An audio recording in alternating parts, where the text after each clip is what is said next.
ಮನದಲ್ಲಿ ಪ್ರಶಾಂತತೆ ಇದ್ದು ಕಷ್ಟ ಎಂದಾಗ ಕೈ ಎತ್ತಿ ಮುಗಿದು ಕಣ್ಣೀರಿನ ಕೋಡಿ ಹರಿಸಿದ ದ್ರೌಪದಿಗೆ ಕೃಷ್ಣನ ಕೃಪೆ ಇದ್ದರೆ ನಾವು ನೀವೆಲ್ಲ ಧರ್ಮ ಮಾರ್ಗದಲ್ಲಿ ನಡೆದು ಕಷ್ಟ ಎಂದಾಗ ಕಣ್ಣೀರು ಒರೆಸಲು ಬರದಿರುವನೇ? ಕೊಳಲಿನ ಒಡೆಯ ರುಕ್ಮಿಣಿಯ ಪತಿರಾಯ ಕೃಷ್ಣ, ಶ್ರೀಕೃಷ್ಣ. ಕೃಷ್ಣ ಎಂದಾಗ ನೆನಪಿಗೆ ಬರುವುದು ಕೈಯಲ್ಲೊಂದು ಕೊಳಲು, ತಲೆ ಮೇಲಿರುವ ನವಿಲುಗರಿ, ಗಡಿಗೆಯಲ್ಲಿರುವ ಬೆಣ್ಣೆಯ ಮೆದ್ದು ತಿನ್ನುವವ. ಹೌದು, ನಮ್ಮೂರ ದೇವರ ರೂಪ ಕೊಳಲು. ಇವನಿಗೆ ಪವಿತ್ರತೆಯಿಂದ ಮಡಿಯುಟ್ಟು ಸೂರ್ಯೋದಯದ ಹಾಗೂ ಸೂರ್ಯಾಸ್ತದ ನಂದಾದೀಪ ಬೆಳಗುವವರು ನಾರೀಮಣಿಗಳು. ನಾನಿಷ್ಟು ಹೇಳಿರುವುದು ಭಾಗಮಂಡಲದ ಬಗಂಡೇಶ್ವರನ ಕ್ಷೇತ್ರದಿಂದ ಕೇವಲ 5 ಕಿಲೋಮೀಟರ್ ದೂರವಿರುವ ಅಯ್ಯಂಗೇರಿ ಎನ್ನುವ ಪವಿತ್ರವಾದ ಕ್ಷೇತ್ರದಲ್ಲಿ ನೆಲೆಸಿರುವ ಶ್ರೀ ಚಿನ್ನತಪ್ಪ ದೇವರ ಬಗ್ಗೆ. ಸಮಾಜದಲ್ಲಿ ನೀನು ಬಂಜೆ, ಬಸಿರಿಯಾಗದವಳು, ಅಮ್ಮ ಎನ್ನಲು ಮಕ್ಕಳಿಲ್ಲ ಎಂದು ಜರೆದಾಗ ನಾರೀಮಣಿಯ ಕಣ್ಣೀರಿಗೆ ಕರಗಿ ಮಕ್ಕಳ ಭಾಗ್ಯ ನೀಡುವವನು ನಮ್ಮೂರ ಒಡೆಯ ಶ್ರೀಕೃಷ್ಣ.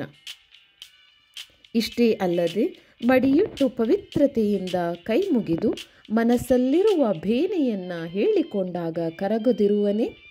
ಹೌದು, ಎಲ್ಲರ ನೋವು ಕಷ್ಟಕ್ಕೆ ಸ್ಪಂದಿಸಿದ ಫಲವಾಗಿ ಹಬ್ಬದ ದಿನದಂದು ಬರುವ ಕಾಣಿಕೆ ಹರಿಕೆ ಕಾಣಿಕೆಗಳೇ ಸಾಕ್ಷಿ.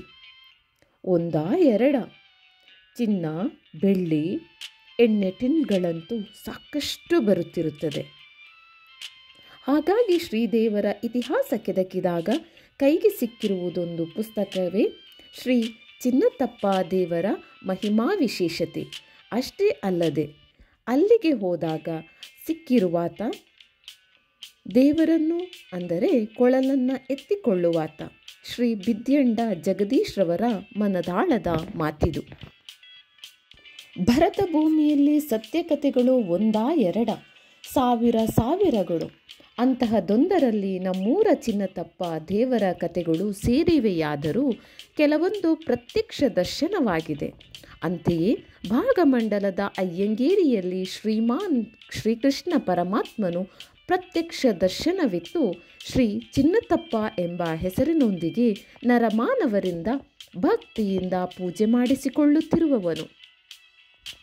ಭಾಗಮಂಡಲದ ಅಯ್ಯಂಗೇರಿಯಲ್ಲಿ ಸಾವಿರಾರು ಜಾತಿ ಭೇದವಿಲ್ಲದೆ ಜನರಿದ್ದರು.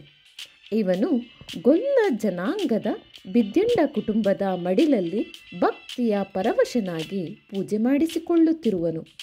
ಶ್ರೀಕೃಷ್ಣನ ಅವತಾರದ ಮುಂದೆ ನಾವೆಲ್ಲ ಶೂನ್ಯ.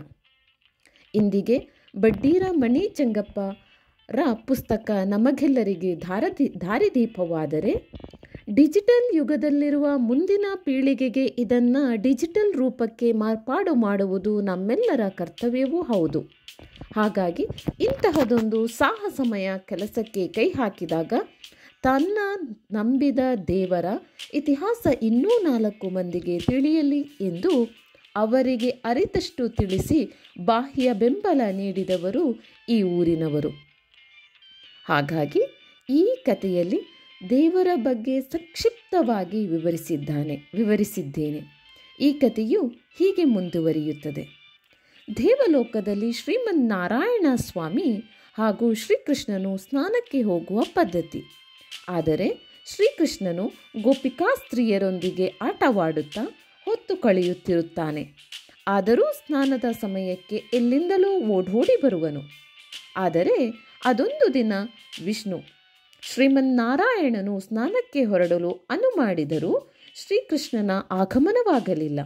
ಅದಕ್ಕಾಗಿ ವಿಷ್ಣು ಒಬ್ಬನೇ ಸ್ನಾನ ಮುಗಿಸಿ ಬಂದು ಪೂಜೆಯ ವೇಳೆಗೆ ಬರದಿದ್ದಾಗ ಮನದಲ್ಲಿ ಶ್ರೀಕೃಷ್ಣನನ್ನು ಭೂಲೋಕಕ್ಕೆ ಕಳಿಸಿ ಅಲ್ಲಿ ಮಕ್ಕಳ ಭಾಗ್ಯ ಇಲ್ಲದವರಿಗೆ, ಕಣ್ಣಿಲ್ಲದ ಕುರುಡರಿಗೆ, ನರಮನುಷ್ಯರಿಗೆ ಒದಗಿ ಬರುವ ಕಷ್ಟ ನಷ್ಟ ಸುಖ ದುಃಖಕ್ಕೆ ಪರಿಹಾರ ಮಾಡಿಕೊಂಡು ಅಲ್ಲಿ ಇರಲೆಂದು ಶ್ರೀಮನ್ನಾರಾಯಣ ಮನದಲ್ಲಿ ಯೋಚಿಸುತ್ತಾ ಶಾಪ ನೀಡಿದನು.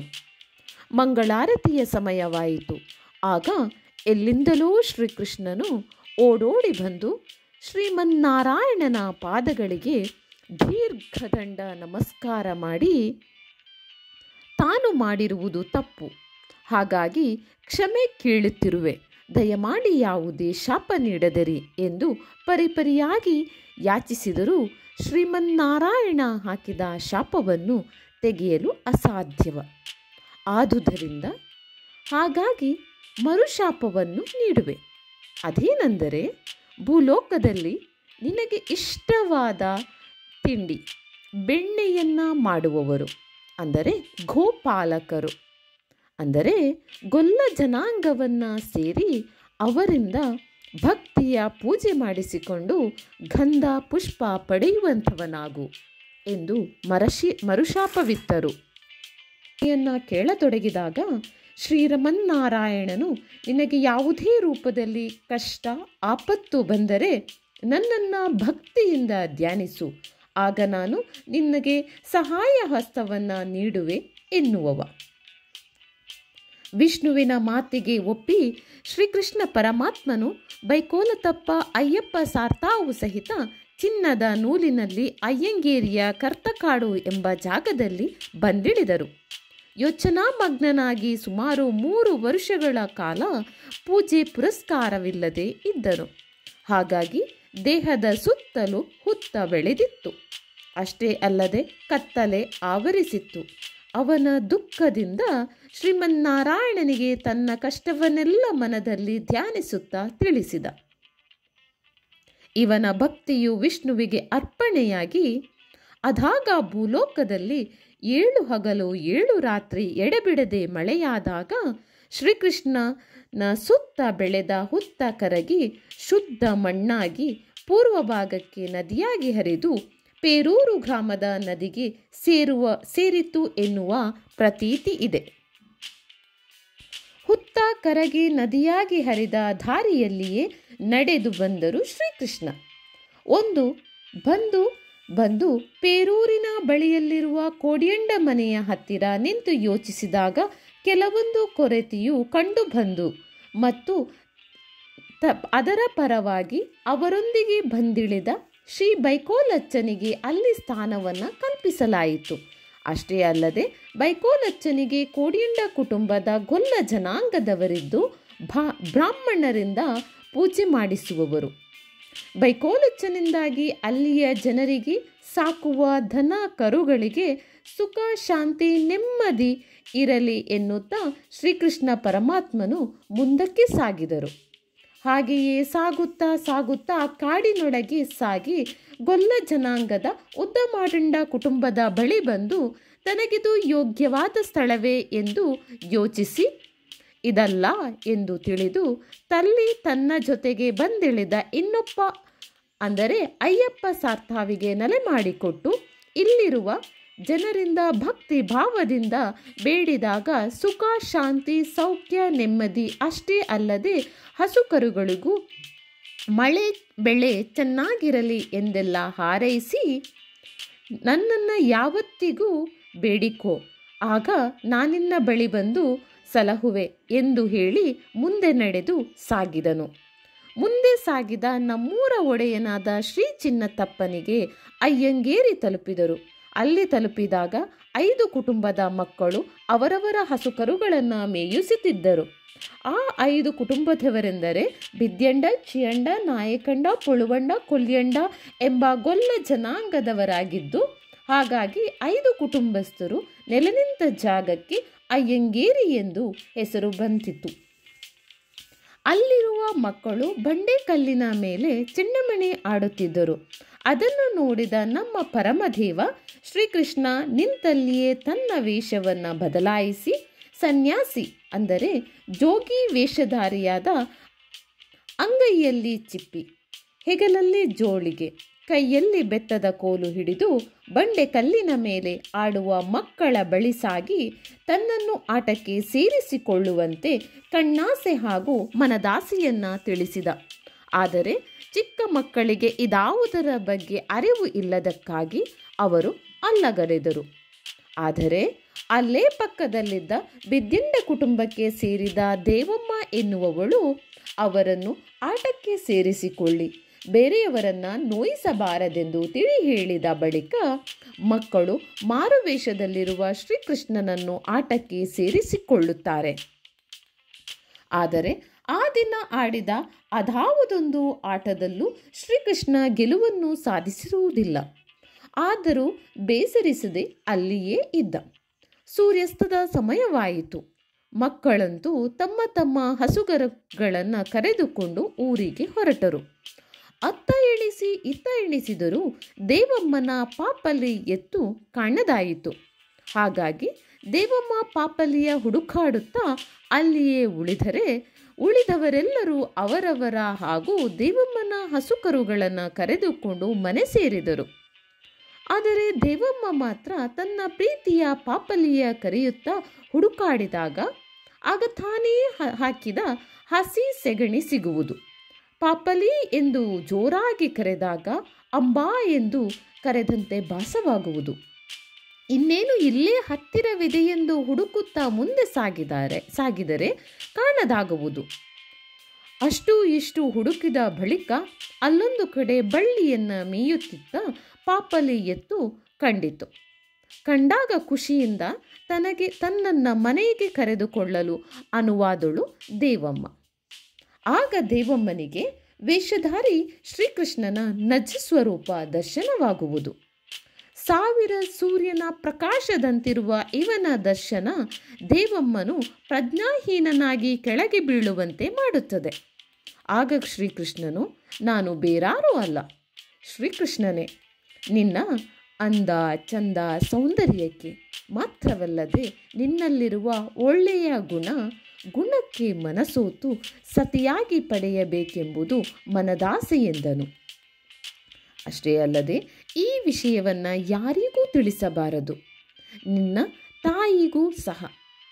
ಹಾಗೂ ನಾಳೆ ಬರುವಾಗ ನೆನೆಸಿದ ಭತ್ತದಿಂದ ಅವಲಕ್ಕಿ ಮಾಡಿ ಫಲಹಾರ ಮಾಡು ಎಂದು ಹೇಳಿದನು. ಮರುದಿನ ಶ್ರೀಕೃಷ್ಣ ಹೇಳಿದಂತೆ ಜೊತೆಗಾರ ಮಕ್ಕಳೊಡನೆ ಬೆಟ್ಟದ ಕಡೆಗೆ ಬರುತ್ತಾಳೆ ದೇವಮ್ಮ. ಅಷ್ಟರಲ್ಲಿ ತಾಯಿ ಅವಳನ್ನು ಕಂಡು ರಾತ್ರಿಯೆಲ್ಲ ಕಾಣದರ ಬಗ್ಗೆ ವಿಚಾರಿಸಿದ್ದರು. ಎಲ್ಲಿ ಮಲಗಿದ್ದಿ, ಏನು ಎತ್ತ ಎಂದು. ಆದರೆ ಅದಕ್ಕೊಂದಕ್ಕೂ ತಲೆ ಕೊಡದೆ, ಅಲ್ಲಿಂದ ಒಂದೂ ಮಾತು ಆಡದೆ ಕೂಡಲೇ ಬೆಟ್ಟದ ಕಡೆಗೆ ಹೊರಟಳು. ಎಂದಿನಂತೆ ಅಂದು ಅವರು ಬಂಡೆಕಲ್ಲು ಮೇಲೆ ಆಟ ಆಡುತ್ತಾ ಶುರು ಮಾಡಿದರು. ಆಗ ವೇಷಧಾರಿ ಜೋಗಿ ಚಿನ್ನತಪ್ಪ ಬಂದು ಅವರೊಡನೆ ಆಟವಾಡಲು ಕುಳಿತ. ಮಕ್ಕಳನ್ನು ಮನೆಗೆ ಬೇಗ ಕಳುಹಿಸುವಂಥವನಾಗಲು ಮಾಯದಲ್ಲಿ ಕತ್ತಲಾದಂತೆ ಮಾಡುವವನು ನಮ್ಮೂರ ಮಾಯಗಾರ ಶ್ರೀ ಚಿನ್ನತಪ್ಪ. ಕೆಲವೊಮ್ಮೆ ಹಸುಗಳನ್ನು ಮಾಯ ಮಾಡುವುದು. ಆಗ ಮಕ್ಕಳು ದೇವರಿಗೆ ಹಣ್ಣು ಕಾಯಿ ಮಾಡಿಕೊಳ್ಳುತ್ತೇವೆ ಇತ್ಯಾದಿಗಳನ್ನು ಬೇಡಿಕೊಂಡ ಬಳಿಕ ಹಸುಗಳು ಕಣ್ಣಿಗೆ ಕಾಣಸಿಗುವುದಂತೆ. ಹಾಗಾಗಿ ಇಂದಿಗೂ ದನ ಕರುಗಳಿಗೆ, ಸಣ್ಣ ಮಕ್ಕಳಿಗೆ ಅಸಂಖ್ಯವಾದರೆ ಚಿಟ್ಟೋಳಿ ದೇವರಿಗೆಂದು ಹಣ್ಣು ಕಾಯಿ ಮಾಡುವ ಪದ್ಧತಿ ಇದೆ. ಎಂದಿನಂತೆ ಅಂದೂ ದೇವಮ್ಮನ ಪಾಪಲಿ ಎತ್ತು ಕಾಣದಾಯಿತು. ಅಷ್ಟೇ ಅಲ್ಲದೆ ಎಲ್ಲರ ಮಕ್ಕಳು ಮನೆಗೆ ಹೋದರೂ ಪಾಪಲಿಯ ಹುಡುಕುತ್ತಾ ಬಾಕಿಯಾದಳು ಕಾಡಿನ ಒಳಗೆ ಬಂದು ಶ್ರೀಕೃಷ್ಣನ ಜೊತೆಗೂಡುವಳು ನಮ್ಮೂರ ದೇವತೆ ದೇವಮ್ಮ. ಇಂದೂ ಕೂಡ ದೇವಮ್ಮ ಮನೆಗೆ ಬರದಿದ್ದಾಗ ಊರಿನ ಹಿರಿಯರು ಕೇರಳದ ಜ್ಯೋತಿಷಿ ಬಳಿ ಹೋದಾಗ ಅವಳೊಂದು ದಿನ ದೇವ ಸ್ವರೂಪಿಣಿಯಾಗಿ ಬಂದು ನೆಲೆಸುವಳು ಎಂದು ತಿಳಿಸುವರು. ಹಾಗಾಗಿ ಇದೊಂದು ಖುಷಿಯ ವಿಚಾರವೆಂದು ತಿಳಿದು ಎಲ್ಲರೂ ನಿಟ್ಟುಸಿರು ಬಿಡುತ್ತಾ ಶ್ರೀಕೃಷ್ಣ ಪರಮಾತ್ಮನು ಚಿನ್ನತಪ್ಪ ದೈವ ಸಂಕಲ್ಪದಿಂದಾಗಿ ನಮ್ಮೂರ ಚೆಲುವೆ ಗುಣವಂತೆಯಾಗಿರುವ ದೇವಮ್ಮ ಕನ್ನಿಕೆಯನ್ನು ಮೋಹಿಸಿ ಸ್ವಂತ ಪತ್ನಿಯಾಗಿ ಸ್ವೀಕರಿಸಿ ಜೊತೆ ಕರೆದೊಯ್ದಿರುವನು ಎಂದು ಜ್ಯೋತಿಷಿ ತಿಳಿಸಿದಾಗ ಇವರೆಲ್ಲರಿಗೂ ಬಲು ಆನಂದ. ಹಾಗಾಗಿ ದಿನ ಕಳೆದಂತೆ ದೇವಮ್ಮನನ್ನ ಊರಿನ ಜನರು ಹಾಗೂ ಮನಸ್ಸಿನಿಂದ ಮರೆಯಾದಳು. ಶ್ರೀಕೃಷ್ಣ ಹಾಗೂ ದೇವಮ್ಮ ಅರಣ್ಯ ದಾರಿಯಲ್ಲಿ ಕೇರಳದತ್ತ ಸಾಗುವರು. ಎಲ್ಲಿಯೂ ಅವರಿಗೆ ಸರಿಯಾದ ಸ್ಥಾನ, ನೆಲೆಗೆ ಯೋಗ್ಯವಾದ ಜಾಗ ಎಂದೆನಿಸದೆ, ಅಷ್ಟೇ ಅಲ್ಲದೆ ಅಲ್ಲಿರುವ ದಾರಿ ಮಧ್ಯೆ ಇರುವ ಸೇಂದಿ ವಾಸನೆ, ಮೀನಿನ ವಾಸನೆ ಎಲ್ಲ ಮೂಗಿಗೆ ಬಡಿದ ಪರಿಣಾಮ ಇದಕ್ಕಿಂತ ನಮ್ಮ ಅಯ್ಯಂಗೇರಿಯಾಗಬಹುದು. ಅಷ್ಟೇ ಅಲ್ಲದೆ ದೇವಮ್ಮನ ತವರೂರಾಗಿರುವ ಕಾರಣ ಸೆಳೆತ ಜಾಸ್ತಿವಿದ್ದು ತಿರುಗಿ ಬರುತ್ತಿದ್ದ ಸಂದರ್ಭದಲ್ಲಿ ಮಲದೇವತೆಗಳು ಇವರನ್ನು ಅಡ್ಡದಾರಿ ತಡೆದು ತಾವೂ ನಿಮ್ಮ ಬಳಿ ಬರುತ್ತೇವೆ ಎಂದು ಹಠ ಹಿಡಿದರು. ಅಷ್ಟೇ ಅಲ್ಲದೆ ಇವರಿಬ್ಬರ ಜೊತೆ ಸೇರಿಕೊಂಡು ಬಂದು ನದಿಯ ಬಂಡೆ ಕಲ್ಲಿನ ಬಳಿಯಲ್ಲಿ ಎಲ್ಲರೂ ಮಲಗಿ ವಿಶ್ರಾಂತಿ ತೆಗೆದುಕೊಳ್ಳುತ್ತಿದ್ದರು. ಇದೇ ಸಂದರ್ಭದಲ್ಲಿ ಇದೇ ಸದವಕಾಶವನ್ನು ಉಪಯೋಗಪಡಿಸಿಕೊಂಡು ಶ್ರೀಕೃಷ್ಣ ಪರಮಾತ್ಮನು ಮಾಯಗಾರ ತನ್ನೊಡನೆ ದೇವಮ್ಮನನ್ನ ಜೊತೆ ಸೇರಿಕೊಂಡು ಉಳಿದ ಜೊತೆಗಾರರಿಗೆ ತಿಳಿಯದೆ ಅಲ್ಲಿಂದ ಕಾಲ್ತೆಗೆದು ಮುಂದೆ ಹೊರಟರು. ಮುಂದೆ ಬರುತ್ತಿರುವ ಸಂದರ್ಭ ಶ್ರೀಕೃಷ್ಣನ ಹೆಗಲಿಗೆ 3 ಬಿಂದು ಸೇಂದಿ ಬಿತ್ತು, ಬೈನೆ ಸೇಂದಿ. ಇದನ್ನು ಕಂಡು ಕಣ್ಣೆತ್ತಿ ನೋಡಿದಾಗ ಬೈನೆ ಮರದ ತುದಿಯಲ್ಲಿ ಕುಡಿಯನೊಬ್ಬ ಸೇಂದಿ ಮಡಿಕೆ ಸಹಿತ ಕೆಳಗಿಳಿದು ಬರುತ್ತಿರುವನು. ಬಂದು ಶ್ರೀಕೃಷ್ಣನ ಬಳಿಯಲ್ಲಿ ಇದರಿಂದಾಗಿ ತಾನು ತನ್ನ ಹೆಂಡತಿ ಮಕ್ಕಳನ್ನು ಸಾಕುತ್ತಿರುವುದು ಎಂದು ತಿಳಿಸಿದಾಗ, ನಾನು ಎಲ್ಲೇ ನೆಲೆಗೊಂಡರು ಅಲ್ಲಿಗೆ 3 ಪಾನಿ ಸೇಂದಿ ಹಾಗೂ 3 ಕಟ್ಟು ವೀಳ್ಯದೆಲೆ ಅಡಿಕೆ ಸಹಿತ ತಂದು ತಲುಪಿಸಬೇಕೆಂದು ತಿಳಿಸಿ, ಅಲ್ಲದೆ ಕುಡಿಯನಿಗೆ ಬೆಳ್ಳಿಯ 2 ಕಡಗವನ್ನು ಕೊಟ್ಟು ಮುಂದೆ ಸಾಗಿದರು ನಮ್ಮೂರ ಒಡೆಯ ಶ್ರೀ ಚಿನ್ನತಪ್ಪ ಮತ್ತು ದೇವಿ ದೇವಮ್ಮ.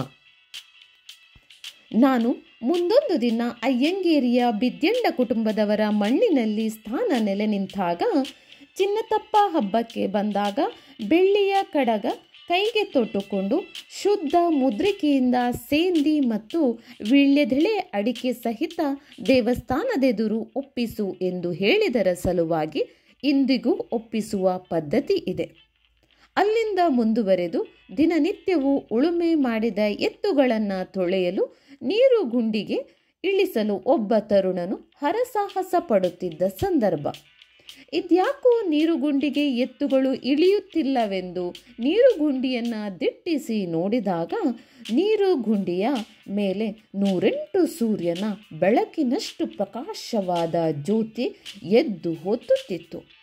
ಈ ವಿಚಾರವನ್ನು ಊರಿಗೆಲ್ಲ ತಿಳಿಸಿ ನೀರುಗುಂಡಿಯ ವೈಭವವನ್ನು ನೋಡುತ್ತಾ ಅದನ್ನು ಹಿಡಿಯಲು ಹರಸಾಹಸ ಪಡುತ್ತಿದ್ದಾಗ, ಬಿದ್ಯಂಡ ಕುಟುಂಬದ 7 ವರ್ಷದ ಬಾಲಕನ ಕೈಗೆ ಜ್ಯೋತಿಯೇ ಬಂದು ಸೇರಿತು.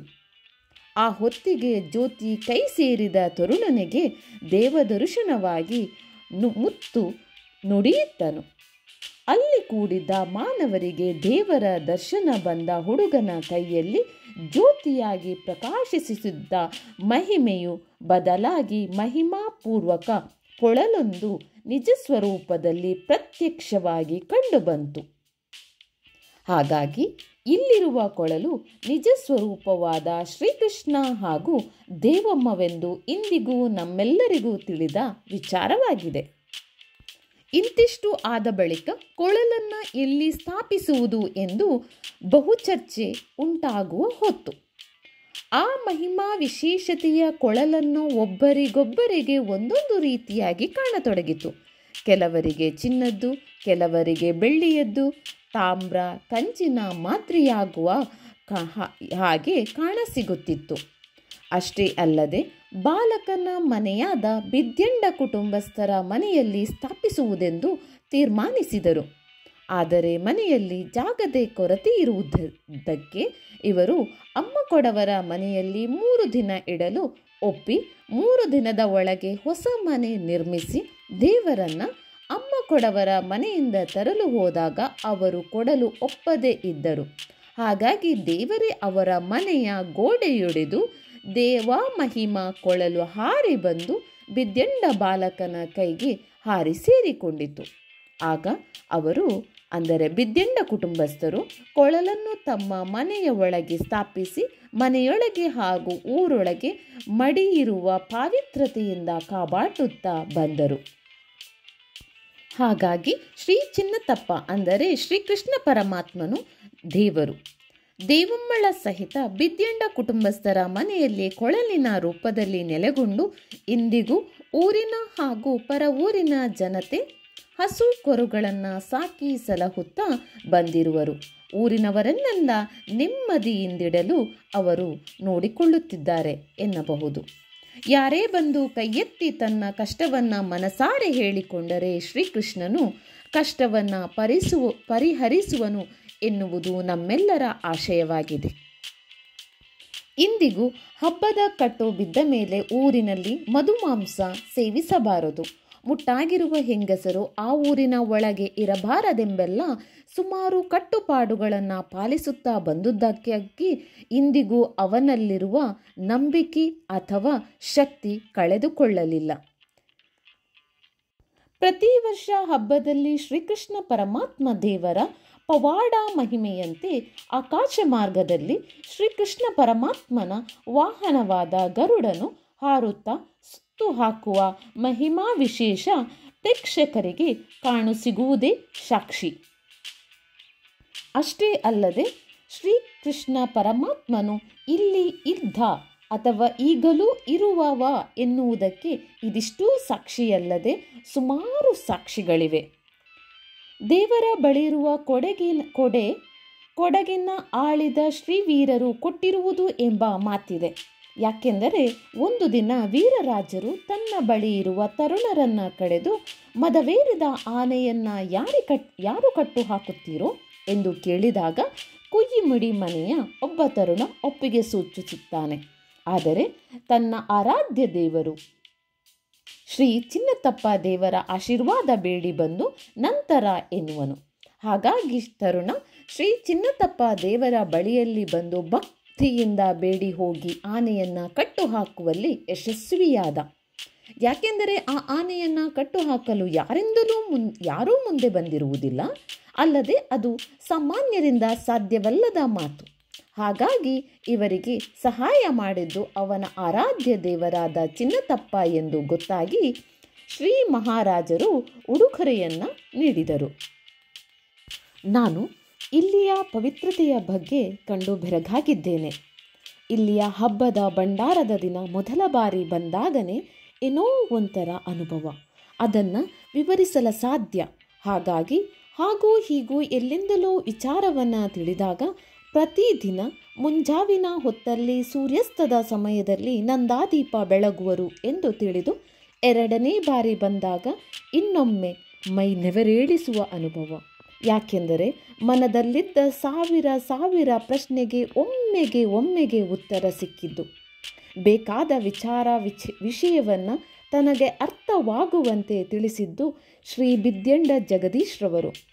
ಹಾಗಾಗಿ ಇಂದಿಗೂ ನಾನಂಬುದು ಶ್ರೀಕೃಷ್ಣನೇ ಅವರ ರೂಪದಲ್ಲಿ ಬಂದು ನನಗೆ ವಿಚಾರವನ್ನು ತಿಳಿಸಿದ ಎಂದು ಹೇಳಿದಲ್ಲಾಗಲಿ, ಏನಾದರೂ ಯಾರಿಗಾದರೂ ನೋವುಂಟಾದರೆ ಕ್ಷಮೆ ಇರಲಿ ಎಂದು ಕೇಳುತ್ತಾ ಆ ಚಿನ್ನತಪ್ಪ ದೇವರು ನಿಮಗೆ ಸುಖ ಶಾಂತಿ ನೆಮ್ಮದಿ ನೀಡಲೆಂದು ಕೇಳಿಕೊಳ್ಳುತ್ತಾ ಸಹಕರಿಸಿದ ಎಲ್ಲರಿಗೂ ಮನದಾಳದ ವಂದನೆ.